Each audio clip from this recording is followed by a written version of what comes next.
എൻ്റെ പാറുവിന് പിന്നെ അഭിനയിക്കാൻ അറിയാം. പക്ഷെ മായി, നിന്നെക്കൊണ്ട് കൺട്രോൾ ഇല്ല കേട്ടോ. ഇവിടെ കാണുമ്പോഴുള്ള വായ്പുളി ഞാൻ കാണുന്നുണ്ട്, ജോൺ പറഞ്ഞു.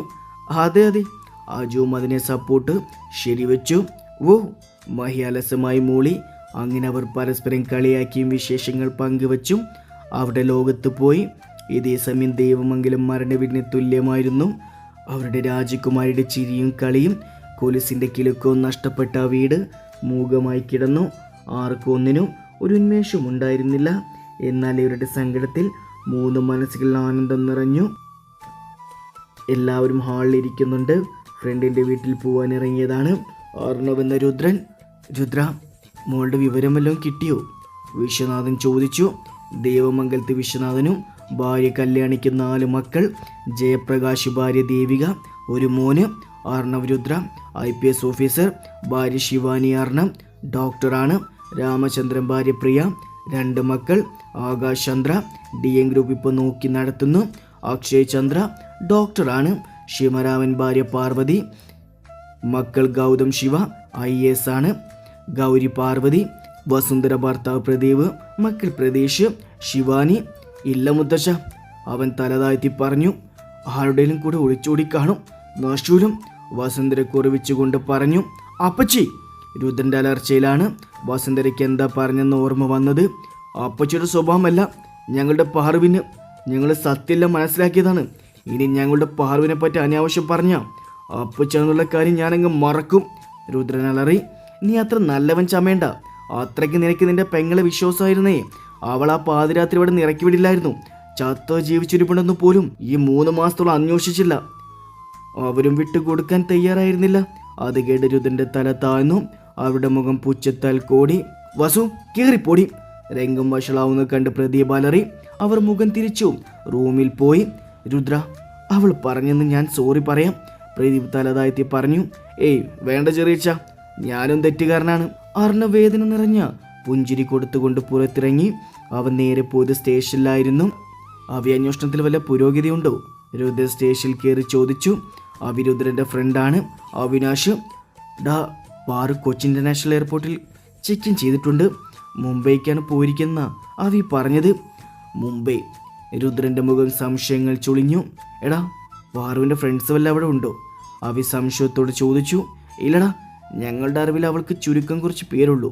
സിദ്ധാർത്ഥ് സിംഗപ്പൂറാണ്. യദു എൻ്റെ ലച്ചു പാലക്കാടാണ്. രുദ്രൻ അവരോട് പറഞ്ഞു. രുദ്ര, സാഹചര്യം ആളുകൾ മാറ്റുമെന്ന് പറയുന്നത് എത്ര ശരിയല്ലേ? ഒരു പുച്ഛത്തോടെ പറഞ്ഞു പുറത്തു പോയി. രുദ്രൻ്റെ തല താഴ്ന്നു. ഓർമ്മകൾ കുറച്ച് മാസം പിന്നിലോട്ട് പോയി. ഡേ പൊടിക്കുപ്പി വേണ്ട, എനിക്ക് കല്യാണം കഴിക്കാനുള്ളതാ. തന്നെ നോക്കി ഒരു കൈയിടപ്പിൽ കുത്തി വേറെ കയ്യിൽ ഫ്ലവർ വൈസും പിടിച്ചു നിൽക്കുന്നവളെ നോക്കി അക്ഷയ് പറഞ്ഞു. എടാ, നിനക്ക് എൻ്റെ ഫ്രണ്ടിനെ തന്നെ കയറി പ്രേമിക്കണം അല്ലടാ, കൊള്ള ഡോക്ടറെ. അവൾക്ക് അവിടെ ദേഷ്യത്തോടെ പറഞ്ഞു. എല്ലാവരും ഇവരുടെ വായിക്ക് ചെറുചിരിയോട് വീക്ഷിക്കുന്നുണ്ട്. രുദ്രേട്ട, അവനെ സഹായത്തിനായി രുദ്രനെ വിളിച്ചു. അവർ എല്ലാവർക്കും അറിയാമായിരുന്നു അവളുടെ ദേഷ്യം അടക്കാൻ രുദ്രനെ സാധിക്കുമെന്ന്. പാർവി, മതിട, അവനെ വിട്ടേര്, രുദ്രൻ പറഞ്ഞു. കിച്ചൂട്ട, അവൾ ചിനങ്ങിക്കൊണ്ട് അവൻ്റെ അടുത്ത് പോയിരുന്നു. നെഞ്ചോരം പറ്റിച്ചേർന്നു. അക്ഷയ് രുദ്രനെ നന്ദിയോടെ നോക്കി. പാറുദേ, ഇത് കുടിക്ക്. എൻ്റെ കുട്ടി അവനെ ഓടിച്ച് കഴിച്ചെല്ലാം തേച്ചു കാണും. പ്രിയ ഒരു ഗ്ലാസ് പാലുമായി വന്ന് പറഞ്ഞു. പാർവതു ഇഷ്ടപ്പെടാത്ത പോലെ രുദ്രനെ നെഞ്ചിൽ മുഖം ഒളിപ്പിച്ചു. അമ്മേ, അവൾക്ക് വേണ്ട വേണ്ട, ഞാൻ കുടിക്കാം, തായോ എന്ന് പറഞ്ഞ അക്ഷയ് അവരുടെ കയ്യിൽ നിന്ന് പാല് മേടിക്കാൻ കൈ നീട്ടിയതും അവർ കൈ പിന്നിലോട്ട് വലിച്ചു. അമ്മേ, ഓടിയത് ഫുള്ള് ഞാനും ഫുഡ് അവൾക്കും. അക്ഷയ് പറഞ്ഞു. ഒന്ന് പോട ചെറുക്ക, നിനക്ക് വേണേ അടുക്കളുണ്ട്. പാറുത് കുടിച്ച് അവർ വീണ്ടും അവൾക്ക് നേരെ നീട്ടി. അവൾ അത് മേടിച്ചു മനസ്സില്ലാ മനസ്സോടെ കുടിച്ചു. ആ സമയമാണ് ദേവമംഗലത്തൊരു കാർ വന്നത്. എല്ലാവരും ആളാരണമെന്നറിയാൻ പുറത്തു പോയി. കാറിൽ നിന്നിറങ്ങി വന്ന ആളെ കണ്ട് വിശ്വനാഥ് ദേഷ്യം കൊണ്ട് അടിമുറി വിറയ്ക്കാൻ തുടങ്ങി. എല്ലാവരും ആളാരണമെന്നറിയാൻ പുറത്തു പോയി. കാറിൽ നിന്നിറങ്ങി വന്ന ആളെ കണ്ട് വിശ്വനാഥൻ ദേഷ്യം കൊണ്ട് അടിമുടി വിറയ്ക്കാൻ തുടങ്ങി. നീ എന്താടി ഇവിടെ? വിശ്വനാഥൻ ചോദിച്ചു. അത് നിങ്ങളുടെ മൂത്ത കൊച്ചുമോട് ചോദിക്കും, അവർ അയാളെ നോക്കി പുച്ഛത്തോടെ പറഞ്ഞു. വസുന്ധരയും അവിടെ പിറകിൽ വന്ന പ്രദീപ് വിളിച്ചു. ഞാൻ പറയുള്ളത് പറയും. ദേവമംഗലത്തെ വിശ്വനാഥന്റെ കൊച്ചുമോൻ ഒരു പെണ്ണിന്റെ ജീവിതം നശിപ്പിച്ചു. ശിവാനി എന്നെ പൊന്നുമോളുടെ. അവർ സാരി തലപ്പ് കൊണ്ട് വായു പൊത്തി കരഞ്ഞു. വസുന്ധരെ, നീ കരയാതെ കാര്യം പറ, രാമചന്ദ്രൻ പറഞ്ഞു. വാസുവിനോട് ഇപ്പോഴും അടുപ്പമുള്ളത് രാമനാണ്. എൻ്റെ മോളുടെ സ്നേഹം അഭിനയിച്ച് അവളെ ചതിച്ച് ഗർഭിണിയാക്കി അവൻ നിങ്ങളുടെ മൂത്ത കൊച്ചുമോൻ. ദീപമംഗലത്തുള്ള എല്ലാവർക്കും ഞെട്ടലായിരുന്നു. രുദ്രന്റെ തലകുനിച്ചുള്ള നിക്കൽ കണ്ടപ്പോൾ എല്ലാവരുടെ ഉള്ളിലും സംശയനിഴൽ വീണു. രുദ്ര! വിശ്വനാഥന്റെ അലർച്ചയാണ് എല്ലാവരും ചിന്തയിൽ നിന്ന് ഉണർത്തിയത്. ഇവർ പറഞ്ഞ സത്യമാണോ? അയാൾ ദേഷ്യത്തോട് ചോദിച്ചു. അത് മുത്തശ്ശ. രുദ്രന്റെ വാക്കുകൾക്കായി പരതി. അത് കണ്ടത് എല്ലാവർക്കും മനസ്സിലായി. രുദ്രൻ തെറ്റുകാരനാണെന്ന്. അയാൾ പോയി രുദ്രന്റെ ചെകിട്ടത്തൊന്ന് പൊട്ടിച്ചു. ഇതുകൊണ്ടൊന്നും ആയില്ല. എൻ്റെ മോളുടെ ജീവിതമാണ് നശിച്ചേ. അതിന് നിങ്ങൾ ഓരോരുത്തരെ കൊണ്ടും ഞാൻ അനുഭവിപ്പിക്കും എന്ന് പറഞ്ഞ് വസുന്ധര കാറിൽ പോയി. ഹാളിൽ എല്ലാവരും കൂടി ഇരിക്കുവാണ്. രുദ്രൻ കുറ്റവാളിയെ പോലെ തലകുനിച്ച് നിൽക്കുന്നുണ്ട്. രുദ്ര, നിന്നോട് ഞാൻ ഒരുപാട് കാര്യങ്ങളൊന്നും ചോദിക്കുന്നില്ല. അവൾ പറഞ്ഞ സത്യമാണോ? അയാൾ ഗൗരവത്തിൽ ചോദിച്ചു. മുത്തശ്ശ, ഞാനും അപ്പച്ചിയുടെ മോൾ ശിവാനിയുമായി 3 വർഷമായി പ്രണയത്തിലാണ്. ഒരു കേസ് അന്വേഷണത്തിൻ്റെ ഭാഗ്യ ഞാനും അവളും പരിചയപ്പെട്ടത്. ആദ്യമില്ല ശിവാനിയുമായി എനിക്ക് സുഹൃത്ത് എന്നതിലുപരി ഒരു ബന്ധം ഉണ്ടായിരുന്നില്ല. പക്ഷെ ഇപ്പോഴും ഞങ്ങളുടെ സൗഹൃദം പ്രണയത്തിലേക്ക് വഴിമാറി. 2 മാസങ്ങൾക്ക് മുമ്പ് ഞാൻ ട്രിവാൻഡ്രം പോയിരുന്നു. അവിടെയായിരുന്നു, അവളുടെ ഫ്ലാറ്റിലായിരുന്നു ഞാൻ താമസിച്ച്. ആ ദിവസം ഞാനവളും മദ്യത്തിൻ്റെ ലഹരിയിൽ. ബാക്കി പൂർത്തിയാക്കാനാവാതെ രുദ്രൻ തല താഴ്ത്തി. ദേവമംഗലത്ത് ഓരോരുത്തരും അവൻ്റെ വാക്കുകൾ നടുക്കത്തോടെ കേട്ടു. കാരണം അവർക്ക് പരിചിതമായ രുദ്രനായിരുന്നില്ല അവൻ. ജയ, നിനക്കെന്താ പറയാനുള്ളത്? വിഷ്യൻ ഗൗരവത്തോടെ ചോദിച്ചു. ഞാനെന്ത് പറയാനാ? മക്കള് തന്നോളം പറഞ്ഞ താനെന്ന് വിളിക്കണം, അയാൾ ആത്മനിന്ദയോടെ പറഞ്ഞു. രുദ്ര, നിങ്ങൾ 5 പേരെയും കൊച്ചുമക്കളെന്നതിലുപരി നല്ല സുഹൃത്തുക്കളെ പോലെയാ ഞാൻ കണ്ടത്. നിങ്ങളെല്ലാം എന്നോട് പറയുമെന്ന വിശ്വാസം എനിക്കുണ്ടായിരുന്നു, അയാൾ നിശ്വസിച്ചുകൊണ്ട് പറഞ്ഞു. മുത്തശ്ശ, ഞാൻ. അവൻ വാക്കുകളിടറി. വേണ്ട രുദ്ര, നീ നിന്റെ പ്രവൃത്തിയെ ന്യായീകരിക്കാൻ നോക്കണ്ട. നീ തെറ്റുകാരനല്ലെങ്കിൽ അവിടെ വെച്ച് നീ പറയുമായിരുന്നു. 2 ദിവസത്തിന് ശേഷം മഹാദേവ ക്ഷേത്രത്തിൽ വെച്ച് നിന്റെയും അവളുടെ മോളുടെയും കല്യാണം വിളിച്ച് പറഞ്ഞുതരും നിന്റെ കാമുകിയുടെ അമ്മയോട്, അയാൾ പുച്ഛിച്ചുകൊണ്ട് പറഞ്ഞു. ശിവകാര്യസ്ഥനോടെല്ലാം ഏർപ്പാടാക്കാൻ പറഞ്ഞു. അതും പറഞ്ഞ് വിശ്വനാഥ റൂമിൽ പോയി. ദേവിക വന്നിരുദ്രന്റെ മുന്നിൽ നിന്ന് നിമിഷ നേരങ്ങൾക്കുള്ളിൽ വേദികയുടെ കൈകൾ ഉയർന്ന് താഴ്ന്നിരുന്നു. എടാ മഹാഭാവി, തോൽപ്പിച്ച് കളഞ്ഞില്ല ഞങ്ങള്. നമ്മുടെ പാറുവിനെ കൊല്ലാൻ നോക്കിയ അവളുടെ മോള് തന്നെ വേണല്ലേ? അവർ തേങ്ങിക്കൊണ്ട് സോഫയിലിരുന്ന് പറഞ്ഞു. വേറെ ആരുടെ മോളാണേലും ഞങ്ങൾ നിന്റെ കൂടെ നിൽക്കുമായിരുന്നു രുദ്ര. പക്ഷെ വസുന്ധരയുടെ മോള്. പ്രിയ ബാക്കി പറയാതെ നിർത്തി. എൻ്റെ പ്രേമൊന്ന് നിർത്തൂ. അമ്മ ചെയ്ത കുറ്റത്തിന് മോൾ എന്ത് പിഴച്ചു? അങ്ങനെയാണേലും പാറും തെറ്റ് ചെയ്തവള്. രുദ്ര! ജയന്റെ അലർച്ചയിൽ വീടിന്റെ ചുമരുകൾ പ്രതിധ്വനിച്ചു. എന്നാൽ രുദ്രന്റെ വാക്കുകൾ തറഞ്ഞു നിൽക്കുവാണ് പാറു.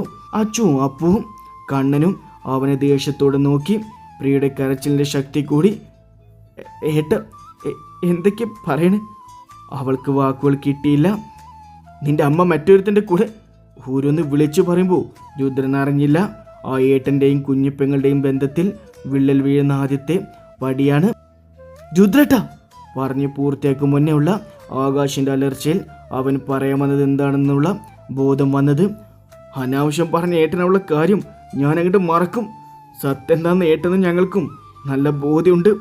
ആകാശ് അവൻ നേരെ കൈ ചൂണ്ടി പറഞ്ഞു. പാറുവിനെയൊന്നും കേൾക്കാനുള്ള ശക്തിയില്ലാത്തതിനാൽ റൂമിലേക്ക് കൂടി. പിറകെ കണ്ണനും അപ്പുവാച്ചു. അത് കണ്ട രുദ്രൻ നെഞ്ചൊന്ന് പിടഞ്ഞു. തനിക്കെങ്ങനെ തൻ്റെ കുഞ്ഞിപ്പെങ്ങളെ നോവിക്കാൻ സാധിച്ചു? അവന് കുറ്റബോധം തോന്നി. ഓഫീസിലെ അത്യാവശ്യത്തിനായി ശിവനും രാമനും ജയനും ഓഫീസിൽ പോയി. എടുത്തി എനിക്കറിഞ്ഞാലും നടന്നതൊന്നും തിരുത്താൻ നമുക്കാവില്ല. അത് മനസ്സിലായി. നമ്മുടെ രുദ്രൻ നമ്മളിൽ നിന്ന് ഒരുപാട് അകന്നു. രുദ്രനെ നോക്കി ഒരു പുച്ഛത്തോട് പറഞ്ഞുകൊണ്ട് പ്രിയദേവിയെ എണീപ്പിച്ചു. മേലേക്ക് കൊണ്ടുപോയി. രാത്രി അത്താഴം കഴിക്കുമ്പോൾ അച്ചു അപ്പുവും കണ്ണനും പാറുവും ഉണ്ടായിരുന്നില്ല. മക്കളെന്തേ ദേവു? വിഷ്യൻ ചോദിച്ചു. അവർ പാറുവിനെ കൂട്ടി പുറത്തുപോയി അമ്മവ. അവളുടെ മൂടൊന്ന് ശരിയാക്കാൻ ദേവ് പറഞ്ഞു. അത് കേട്ട രുദ്രൻ എന്തോ പോലെയായി. കാരണം രുദ്രൻ വീട്ടിലുള്ളപ്പോൾ വേറെ ആര് വിളിച്ചാലും രുദ്രയില്ലാതെ പാറു പുറത്തു പോവില്ലായിരുന്നു. അയാളൊന്ന് മൂളി. ഭക്ഷണം കഴിക്കാൻ ആർക്കും താല്പര്യമില്ലായിരുന്നു. എല്ലാവരും കഴിച്ചെന്ന് വരുത്തി എണീറ്റു പോയി കിടന്നു. രുദ്രന് കിടന്നിട്ട് ഉറക്കം വന്നില്ലായിരുന്നു. അവൻ്റെ മനസ്സ് അസ്വസ്ഥ അനുഭവപ്പെട്ടു. കണ്ണ് ചിമ്മൽ കണ്ണ് നിറച്ച് തന്നെ നോക്കി നിന്ന പാറുവിൻ്റെ മുഖം ഓർമ്മ വരും. തനിക്കെങ്ങനെ തോന്നി അവളെ വേദനിപ്പിക്കാൻ? ആരവളെ ചീത്ത പറഞ്ഞാലും താൻ അതിന് എതിർക്കുമായിരുന്നു. ഇതുവരെ പാറുവിൻ്റെ കണ്ണ് നിറയാൻ താൻ അനുവദിച്ചിട്ടില്ല. താൻ മാത്രമല്ല, ഈ വീട്ടിലുള്ള ആരും.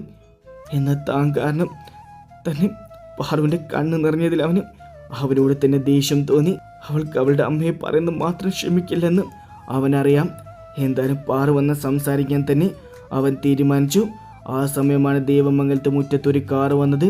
അത് ആകാശിൻ്റെ ആണെന്ന് രുദ്രന് മനസ്സിലായി. 2 കയ്യിൽ ഐസ്ക്രീം പിടിച്ച് കഷ്ടപ്പെട്ടിറങ്ങുന്ന പാറുവിനെ കാണി അവന് ചിരി വന്നു. രുദ്ര ഹാളിലേക്ക് പോയി. അവൾ ചാടിത്തുള്ളി അകത്തേക്ക് കയറി. അവളെ നോക്കി ചിരിയോടെ ബാക്കി 3 പേരും അകത്തെത്തിയതും സ്റ്റെയർ ഇറങ്ങി വരും രുദ്രനെ കാണി സന്തോഷം കൊണ്ട് വിടർന്നിരുന്ന പാറുവിൻ്റെ മുഖം പെട്ടെന്ന് മങ്ങി. രുദ്രൻ അത് ശ്രദ്ധിച്ചു. പാറു എനിക്കും അവൻ എന്തൊക്കെയോ പറയാൻ നോക്കി. അച്ചോട്ടാ, എനിക്ക് നല്ല ക്ഷീണമുണ്ട്, ഞാൻ പോയി കിടക്കുവാണേ എന്ന് പറഞ്ഞ് രുദ്രനെ മറികടന്ന് അവൾ മേലെ പോയി. ബാക്കി 3 പേര് രുദ്രനെ തിരിഞ്ഞു പോലും നോക്കില്ല. കാരണം പാറുവിൻ്റെ കണ്ണുനീർ പതിച്ചത് അവിടെ നെഞ്ചിലായിരുന്നു. അവരെന്ന 3 ഏട്ടന്മാർ രുദ്രനോട് വല്ലാത്ത ദേഷ്യം തോന്നി. ആ സമയം അവർ പാറുവിൻ്റെ ഏട്ടന്മാർ മാത്രമായിരുന്നു. തങ്ങളുടെ കുഞ്ഞിനെ നോവിച്ചതിൽ അവരുടെ ഉള്ളിൽ അമർഷം തോന്നി. രാവിലെ എല്ലാവരും തിരക്കിട്ട ജോലിയിലായിരുന്നു. പാറു PG സ്റ്റുഡൻ്റാണ്. അവൾ കോളേജിൽ പോകാൻ റെഡിയായി വന്നതും ഭക്ഷണം കഴിക്കാൻ എല്ലാവരും ഇരിക്കുന്നത് കണ്ടതും തന്നെ ഉറ്റുനോക്കി രുദ്രനെയും. അവൾ വേഗം അങ്ങോട്ട് ചെന്ന് രുദ്രൻ്റെ അടുത്ത് ഒരു ചെയർ ഒഴിഞ്ഞ് കിടക്കുന്നുണ്ട്. എന്നിരുന്നാലും അവൾ ആകാശിൻ്റെ അടുത്ത് പോയിരുന്നു. രുദ്രൻ നന്ന വിഷമമായിരുന്നു. ഭക്ഷണം കഴിച്ച് എല്ലാവരും പോകാനിറങ്ങി. രുദ്രനായിരുന്നു അവളെ കോളേജിൽ കൊണ്ട് വിടുന്നത്. പാറു പോകാം, രുദ്രൻ എന്നത്തെയും പോലെ പറഞ്ഞു. വേണ്ട, അച്ചോട്ടൻ കോളേജിൻ്റെ അടുത്തൊരു സൈറ്റ് നോക്കാനുണ്ട്, ഞാൻ അച്ചോട്ടൻ്റെ കൂടെ പൊക്കോളാം. രുദ്രേട്ടൻ ബുദ്ധിമുട്ടണമെന്നില്ല, അച്ചോട്ട നമുക്കിറങ്ങാം. രുദ്രനെ അവഗണിച്ചുകൊണ്ട് പാറു പറഞ്ഞു. രുദ്രൻ താങ്ങാവുന്നതിലപ്പുറമായിരുന്നു അവളുടെ അവഗണന. പോവാം പാറു, അച്ചുവും പറഞ്ഞു. അവരിരുവരും കൂടെ പോയി. അങ്ങനെ ദിവസങ്ങൾ കടന്നു പോയി. ഇന്ന് രുദ്രൻ്റെയും ശിവാനിയുടെയും കല്യാണം. മഹാദേവനെ സാക്ഷി നിർത്തി രുദ്രൻ ശിവാനിയുടെ കഴുത്തിൽ താലി ചാർത്തി. ദേവമംഗലത്തുകാരുടെ മുഖത്ത് നിസ്സഹതയാണെങ്കിൽ വസുന്ധരയുടെയും ശിവാനിയുടെയും മുഖത്ത് തീർത്തും പുച്ഛമായിരുന്നു. ശിവാനി ദേവമംഗലത്തിൽ വലതുകാൽ വെച്ച് കയറി.